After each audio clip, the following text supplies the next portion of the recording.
এই দেখো আমগো বাসর ঘর। এটা বাসরঘর? এটা বাসরঘর নাকি জঙ্গল? বাজেট একটু কম তো তাই অবস্থা।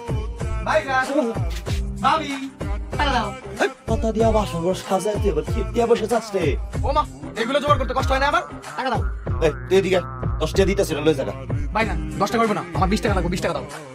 মাত্র 20 টাকা? 15 টাকা? এই 15 টাকা দিয়ে আমি 15 দিন চলবো।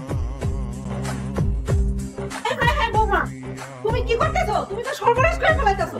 কি সর্বনাশ করলাম? এমন করে ঝাড়ু দিলে উঠানের মাটি ক্ষয় হয়ে যাবে, আর ঝাড়ু তো 1 বছরও টিকবো না। এই ঝাড়ু আপনি 1 বছর নিবেন? ও মা, এই ঝাড়ুর বয়স 3.5 বছর, আরো 3.5 বছর নিতে হইব।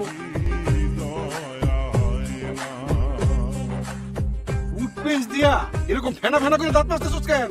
আব্বা, দাঁতে ময়লা হয়েছিল বেশ। কোনবা করছস কি? 1.5 বছর ধরে এই টুথপেস্ট ব্যবহার করতেছি, আমি তুই একদিনে খালি করে লাইছ।